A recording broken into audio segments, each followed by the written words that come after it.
네, 오늘 본문은 저희가 2장부터 읽었지만 아가서를 구조적으로 나누어 보면 어, 어제 읽었던 본문 중에 1장 15절부터 그리고 2장 오늘 읽은 2장 3절까지 묶어서 보아야 합니다.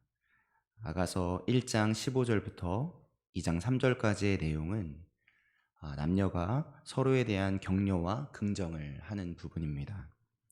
그래서 이 시간 다시 1장 15절부터 2장 3절까지 같이 읽어보도록 하겠습니다. 2장 15절부터 2장 3절까지입니다. 내 사랑아, 너는 어여쁘고 어여쁘다. 내 눈이 비둘기 같구나. 나의 사랑하는 자야, 너는 어여쁘고 화창하다. 우리의 침상은 푸르고 우리 집은 백향목 들보 잣나무 석가래로구나. 나는 사론의 수선하요 골짜기의 백합화로다. 여자들 중에 내 사랑은 가시나무 가운데 백합화 같도다. 남자들 중에 나의 사랑하는 자는 숲을 가운데 사과나무 같구나. 내가 그 그늘에 앉아서 심히 기뻐하였고 그 열매는 내 입에 달았도다. 아멘. 네, 가만히 읽어보시면 아시겠지만 이 아가서는 아가서 저자 혼자서 쭉 하는 말이라고 생각하면서 읽기에는 어색한 부분이 많이 있습니다. 예를 들면 오늘 읽은 2장 2절과 3절을 보아도 그런데 먼저 2절에는 여자들 중에 내 사랑은 죄송합니다. 내 사랑은 가시나무 가운데 백합화 같도다 라고 말합니다. 분명 저자가 자신이 사랑하는 어떤 여자에 대해서 말하는 것이죠. 그리고 이어지는 3절은 어떨까요? 3절입니다. 남자들 중에 나의 사랑하는 자는 숲을 가운데 사과나무 같구나 라고 말합니다. 이번엔 저자가 사랑하는 자의 성별이 무엇입니까? 남자입니다. 아까는 여자들 중에 내 사랑이라고 하였죠.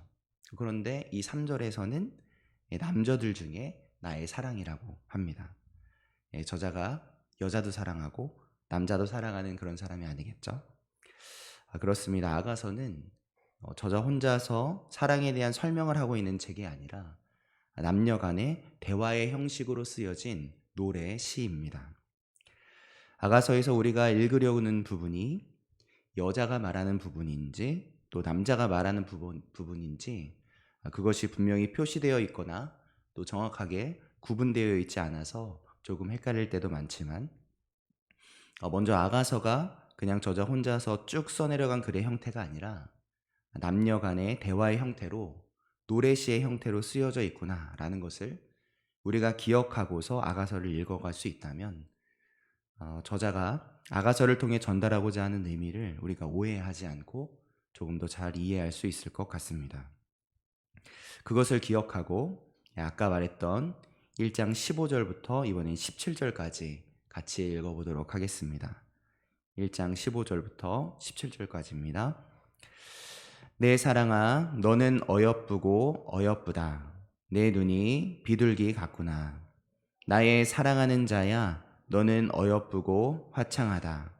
우리의 침상은 푸르고 우리 집은 백향목 들보 잣나무 석가래로구나. 그렇게 바라보면서 읽었더니 여기도 뭔가 느낌이 오시죠? 똑같은 단어가 앞뒤절로 반복되는 것을 볼 때 우리는 이게 서로 대화를 나누고 있는 거구나 하는 것을 발견할 수 있습니다. 먼저 남자는 15절에서 여인의 두 눈에 주목하면서 이렇게 말합니다. 그대는 아름답습니다. 아름답습니다. 그대 눈은 비둘기와 같습니다. 여인을 바라보며 이렇게 말하고 있는 남자의 표정이 어땠을까요? 아마 환하게 얼굴에 미소를 가득 머금고 있고 눈은 하트뿅뿅 눈입니다. 사랑에 빠진 눈을 하고 이 여인을 그윽하게 바라보면서 마음이 가득 담긴 말투로 칭찬하고 있는 남자의 모습이 그려지는 것 같습니다. 그러자 이번엔 16절에서 여인이 그 남자에게 화답합니다. 나의 사랑하는 사람이요, 그대는 아름다우며 화창합니다. 네, 이 여인도 마찬가지였겠죠. 아주 느끼한 눈으로 서로를 마주 보면서 서로를 칭찬하고 있는 어떤 여인의 모습을 우리가 상상하게 되는 것 같습니다. 그리고 16절 후반절에서는 드디어 이 두 연인이 같이 한 목소리로 노래하는 모습을 그려보게 됩니다. 16절 후반절부터 17절인데 우리의 침상은 푸르고 우리의 집은 백향목 들보 잣나무 석가래로구나. 연이은 우리라는 말이 깨닫게 해주는 것처럼 이 우리라고 말하는 16절 후반부와 17절은 서로 사랑하는 남자와 여자가 함께 이중창을 부르고 있는 부분입니다. 서로를 사랑으로 칭찬한 남자와 여자가 이제 목소리를 맞추어서 노래를 하고 있는 부분이죠. 사랑의 듀엣입니다. 그러면 이들이 함께 부르고 있는 노래 가사에 나온 우리 집이 백향목 들보고 잣나무 석가래다 라는 말이 무슨 의미를 담은 사랑의 고백이었을까요? 여기서 등장하는 백향목과 잣나무는 두 나무 모두 당시 레바논의 지역에서만 생산되는 아주 귀한 나무로 고대 근동시대 때 최고의 건축 자재였다고 합니다. 그래서 왕궁, 신정, 또 귀족들의 집 등과 같은 당대 최고의 건축물들에 사용한 재료가 바로 이 백향목과 잣나무였다고 합니다. 그래서 솔로몬도 성전을 지을 때 두로와 히람을 통해서 이 백향목과 잣나무 목재들을 공급받아서 성전을 지었었죠. 그렇습니다. 사랑하는 서로가 함께 있는 공간이라면 그 공간이 어디든 또 사랑하는 서로가 함께 있다면 그곳이 바로 최고의 공간이 되고 최고의 건축물이 되는 거겠죠. 바로 그 사랑의 마음으로 이 여인이 지금 함께 노래하고 있는 겁니다. 우리의 침상은 푸르고 우리 집은 백향목 들보요 잣나무 석가래입니다 라고 노래하는 것이죠. 그 아름다운 사랑의 노래가 들리시죠? 계속해서 보겠습니다. 2장 1절을 같이 한번 읽어보겠습니다. 2장 1절입니다. 나는 사론에 수선하여 골짜기에 백합화로다. 먼저 여인은 자기 자신을 사론에 수선하여 골짜기에 백합화라고 표현하면서 노래합니다. 먼저 여기서 등장한 샤론은 갈멜산 줄기에서 남쪽으로 펼쳐진 이스라엘 북부의 해안 평화를 말하는데 성경에서 가장 비옥한 땅을 표현할 때 아주 자주 언급되는 부분이 곳이 바로 샤론입니다. 그래서 우리는 사론의 수선화라고 노래하고 있는 이 여인을 생각하면서 가장 비옥한 곳에서 피어난 건강한 들꽃, 영양분을 충분히 받고 자란 예쁜 꽃과 같다고 자신을 표현하고 있구나라고 생각할 수 있습니다. 그런데 우리의 이런 생각과는 반대로 이 여인은 자신이 어여쁘다고 건강하다고 자신을 높이고 드러내려는 마음이 아니라 반대로 자신을 낮추는 겸손한 마음으로 자기 자신을 사론의 수선화, 골짜기의 백합화라고 고백하고 있는 것입니다. 어떻게 그럴까요? 먼저 사론은 아까 말한 것처럼 비옥한 땅 위이고 그리고 골짜기는 물이 흘러들어서 꽃들이 마음껏 자랄 수 있는 곳이기 때문에 사론의 꽃이란 그곳에 유일하게 피어난 하나의 꽃이 아니라 비옥하기 때문에 수없이 많이 피어난 들꽃들 사이에 있는 작은 하나의 꽃이라고 자신을 낮추는 겸손의 표현을 노래하고 있는 것이죠. 다시 말해서 나는 비옥한 땅에 피어난 아름다운 꽃과 같은 여자입니다 라면서 자신을 더 높이려는 말이 아니라 나는 비옥한 땅에서 피어난 수많은 들꽃 중에 하나와 같은 평범한 여자입니다 라면서 자신을 낮추면서 겸손하게 자신을 표현하고 있는 겁니다. 자, 여인이 자신을 그렇게 겸손하게 표현하니까 그 고백을 들은 남자는 이 여인에게 이렇게 화답합니다. 여자들 중에 내 사랑은 가시나무 가운데 백합화 같도다. 정말 사랑스러운 눈으로 보고 있다는 것을 다시 한번 느끼게 하는데 남자는 이렇게 말하고 있는 것이죠. 만약 당신이 말한 대로 당신이 비옥한 들에 핀 수많은 꽃들 중에 하나라면 그러면 당신 주변에 있는 다른 꽃들은 제게 가시나무와 같습니다. 라고 말하는 것입니다. 지금 이 남자는 이 여인만 바라보고 있다는 것이죠. 다른 건 안 보이는 겁니다. 보여도 중요한 게 아니죠. 이 여인만 이 남자는 눈에 담고 있는 겁니다. 마치 나태주 시인이 쓴 들꽃이라는 시를 이 여인에게 읽어주는 것과 같겠다라는 생각이 들었습니다. 남자가 여인에게 나태주 시인의 들꽃이라는 시를 읽어주는 겁니다. 자세히 보아야 이쁘다. 오래 보아야 사랑스럽다. 너도 그렇다. 남들은 그냥 지나쳐버리는 들꽃에 시인의 눈이 고정되니까 들꽃의 아름다움이 보이고 들꽃의 사랑스러움이 발견되어지는 것처럼, 그래서 시인이 이렇게 노래할 수 있게 된 것처럼 이 남자는 오늘 자신이 비옥한 들에 핀 수많은 꽃들 중에 하나일 뿐이라고 고백하는 이 여인에게 내게는 당신만 보입니다라고, 다른 꽃들은 가시나무와 같습니다. 저에게는 그 가운데 당신만이 백합처럼 보여집니다 라고 노래하고 있는 것이죠. 손을 내리고 계셔서 이렇게 손이 오그라드셨죠? 네. 이 남자의 사랑 고백을 받은 이 여인도 또 기쁨으로 답가로 화답합니다. 3절입니다. 3절 같이 한번 읽어보도록 하겠습니다. 남자들 중에 나의 사랑하는 자는 숲을 가운데 사과나무 같구나. 내가 그 그늘에 앉아서 심히 기뻐하였고 그 열매는 내 입에 달았도다. 아까 남자가 여인을 바라보면서 당신은 가시나무 가운데 백합화라고 고백한 것과 똑같은 형식으로 답가를 합니다. 당신은 숲을 가운데 서 있는 꿀과 같은 열매가 가득 달린 사과나무입니다 라고 합니다. 이 여인에게는 이 남자가 어떻게 보이는 거죠? 다른 남자들은 다 수풀로 보일 뿐이고 그 가운데 서 있는 이 남자만이 나에게 꿀 같은 열매를 주는 사과나무와 같다라고 답가를 부르고 있는 것이죠.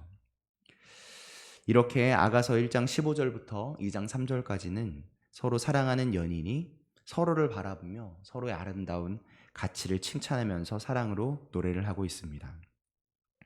자, 그런데 여기 서서 함께 생각해 보겠습니다. 왜 우리가 이 이른 아침에 이 느끼한 연인의 사랑 노래를 함께 보고 있는 것일까요? 또 어떻게 이 연인의 사랑의 속삭임이 담긴 연애시가 우리 성경 속 안에 들어와 있는 것일까요? 놀랍게도 이 사랑 노래 아가서는 유대인들의 예배에서 가장 중요한 책이라고 불린다고 합니다. 그래서 출애굽과 시내산의 언약을 기념하는 6월절 집회 때에 이 아가서가 늘 낭송이 되고 또 나아가 매주 안식일을 준비하는 예배 때도 이 아가서가 고정 본문으로 낭송된다고 합니다.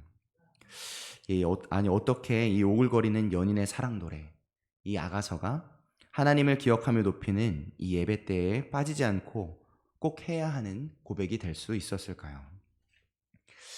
그렇게 될 수 있었던 이유는 바로 유대인들은 아가서의 남녀 간의 사랑의 이야기를 하나님과 이스라엘이 맺은 언약적 관계에 대한 은유로 읽어냈기 때문이었습니다. 다시 말해서 여기서 여인을 사랑하고 기쁨으로 노래하고 있는 남자, 신랑을 하나님으로, 그 남자의 사랑을 넘치도록 받으며 기쁨으로 화답하며 노래하고 있는 여자, 신부는 이스라엘 백성들 자신들로 바라본 것이죠. 그도 그럴 것이 시내산 언약에서 하나님이 이스라엘 백성을 향해서 내가 너의 하나님이 되고 너희는 나의 백성이 될 것이다 라고 선언하시면서 언약하셨는데, 그 언약의 선언의 형식은 고대 근동에서 결혼식 때 했던 혼인 선언 형식과 똑같았다고 합니다. 사랑하는 신랑과 신부가 서로에게 사랑을 약속하고 서약하듯이 창조주이신 하나님이 우리들의 신랑이 되어주시겠다고, 우리를 끝까지 책임지시고 사랑해 주시겠다고 약속하고 서약하셨다는 바로 그 큰 기쁨으로 이 아가서를 기쁨으로 날마다 낭송했던 것이죠. 그렇습니다. 이 아가서 안에는 하나님 그리고 여호와라는 하나님을 지칭하는 단어가 한 번도 등장하지 않지만, 그러나 그분이 이스라엘 백성에게 해주신 그 언약을 통해서, 더 나아가 그분이 독생자 예수 그리스도의 십자가를 통해서 오늘 우리들에게까지 내가 너의 하나님이 되고 너는 나의 백성이 될 것이다 라고 말씀해 주시는 이 놀라운 언약을 통해서 이스라엘 백성 그리고 우리들은 이 아가서를 하나님과 나의 사랑의 노래로, 예수님과 나의 사랑의 노래로 들으며 기쁨으로 노래할 수 있게 되는 것입니다.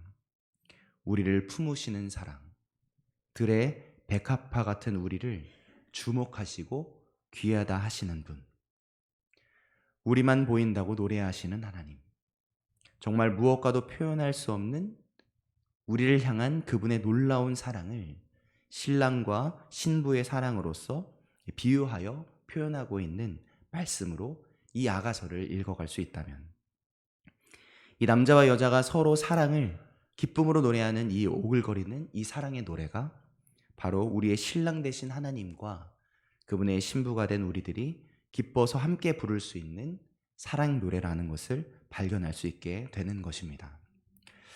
그렇습니다. 우리도 아가서의 이 여인이 고백한 것처럼 들의 수없이 많은 들꽃 중에 하나에 불과한 존재이죠. 끝없이 넓은 우주 속에서 먼지와 같은 작은 지구라는 행성 속에서 그보다 훨씬 더 작은 먼지보다 훨씬 더 작은 존재요. 영원한 시간에 비하면 잠깐 찰나를 사는 작디 작은 존재들이 바로 우리들입니다. 그러나 우리 하나님은 이렇게 작디 작고 연약한 먼지와 같고 들꽃과 같은 우리를 향해서 집중하시고 주목하시는 것입니다. 그러면서 우리를 향해 말씀해 주는 것이죠. 1장 15절과 2장 2절입니다. 내 사랑아, 너는 어여쁘고 어여쁘다. 너는 가시나무 사이에 피어난 백합화와 같다. 나의 사랑, 내 어여쁜 자야, 일어나서 함께 가자. 이 오글거리는 아가서가 왜 우리 성경 속에 담겨져 있는지 여러분 이제 알 것 같으십니까? 우리는 우리를 향한 그분의 사랑이 얼마나 큰지 사실 잘 모릅니다. 왜냐하면 너무너무 크기 때문이죠. 바다가 끝이 안 보이고 우주가 끝을 모르듯이 그분의 사랑이 너무너무 크기 때문에 우리는 이해가 잘 안 됩니다. 그렇기 때문에 이 아가서가 하나님의 말씀 속에 담겨져 있는 것이죠. 우리를 향한 그분의 사랑은 우리가 잘 아는 사랑, 남녀간의 오글거리는 사랑으로도 다 표현할 수가 없다는 것을 가르쳐주고 있는 것입니다. 나의 사랑, 내 어여쁜 자야, 일어나서 함께 가자. 이제 이 아가서를 통해 들려오는 우리를 향한 하나님의 사랑의 노래가 여러분 들려오시길 축복합니다. 그러면 이제 우리가 하나님께 고백해 드릴 차례죠. 오늘 우리의 사랑, 우리의 하나님께 여러분 뭐라고 답가를 불러 드리시겠습니까? 오늘 하루 동안 또 여러분의 삶을 통하여서 나를 사랑하시는 그분께 들에 핀 수많은 꽃들 중에 하나인 그런 존재인 우리를 주목하시고 바라보시는 하나님께 오늘 여러분 사랑의 답가를 뭐라고 불러드리시겠습니까? 아가서의 사랑받는 여인이 고백한 오늘의 고백들이 바로 우리가 하나님께 들려드리는 고백이 되시길 바랍니다. 또 아가서의 신랑의 고백이 바로 오늘 나를 향한 하나님의 사랑의 노래로 들려오시길 바랍니다. 그래서 날마다 그분과 더욱더 친밀해져가는 사랑의 사이가 되어가시길 예수님의 이름으로 축복합니다. 아멘. 이 시간 찬송가 202장 하나님 아버지 주신 책은 함께 찬양하실 텐데 그분의 노래를 듣는 마음으로 또한 그분께 답가를 불러드리는 마음으로 우리 202장 함께 찬양하도록 하겠습니다.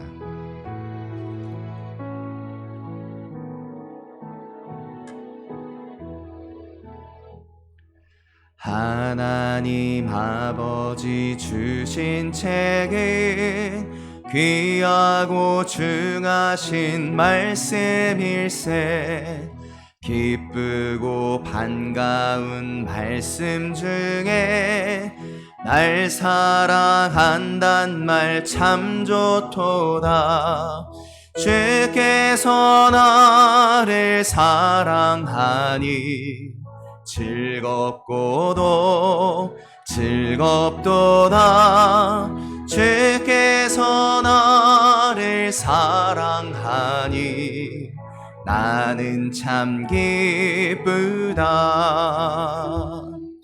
구속의 은혜를 저버리고 어긋난 딴 길로 가다가도 예수의 사랑만 생각하면 곧 다시 예수께 돌아오리. 주께서 나를 사랑하니 즐겁고도 즐겁도다. 주께서 나를 사랑하니 나는 참 기쁘다. 구주의 영광을 바라보며 예수의 이름을 찬양하리. 영원히 찬양할 나의 노래 예수의 이름이 귀하도다. 주께서 나를 사랑하니 즐겁고도 즐겁도다. 주께서 나를 사랑하니 나는 참 기쁘다. 주 예수 날 사랑하시오니 나 또한 예수를 사랑하네. 날 구원하시려 내려오사 십자가 위에서 죽으셨네. 주께서 나를 사랑하니 즐겁고도 즐겁도다. 주께서 나를 사랑하니 나는 참 기쁘다. 주 예수 날 사랑하시오니 마귀가 놀라서 물러가네. 주 나를 이렇게 사랑하니 그 사랑 어떻게 보답할까. 주께서 나를 사랑하니 즐겁고도 즐겁도다. 주께서 나를 사랑하니 난 우리 5절 한 번 더 찬양합니다. 주님께 드리는 답가로 노래합니다. 주 예수 날 사랑하시오니 마귀가 놀라서 물러가네. 주 나를 이렇게 사랑하니 그 사랑 어떻게 보답할까. 주께서 나를 사랑하니 즐겁고도 즐겁도다. 주께서 나를 사랑하니 나는 참 기쁘다. 기도하시겠습니다. 사랑의 하나님 감사합니다. 아가서를 통해 사랑의 노래를 듣게 하시니 감사드립니다. 이 아가서의 사랑의 노래가 우리를 향한 하나님의 노래였음을 다시 한번 발견합니다. 하나님의 사랑의 노래가 우리들에게 날마다 들려지게 하여 주시옵소서. 들려오는 그 사랑의 노랫소리에 우리도 하나님께 하나님을 향한 사랑의 노래를 마음 다해 불러드리는 인생 되도록 인도하여 주시옵소서. 허락하신 오늘 하루 동안에도 하나님을 향한 사랑의 노래가 우리 마음속에서 기쁨으로 터져나오도록 이끌어 주시고, 나아가 우리들의 일생이 하나님을 향한 사랑의 노래로 가득히 채워지도록 우리 삶의 모든 순간 속에 당신의 사랑의 노래를 들려 주시옵소서. 오늘 기도하는 가운데, 또 오늘 하루 살아가는 가운데 사랑하는 하나님과 함께 부르는 사랑의 노래가 시작되게 하여 주시옵소서. 그렇게 인도하실 주님을 기대하며 나아갑니다. 감사드리며 사랑이 많으신 예수님의 이름으로 기도드렸습니다. 아멘.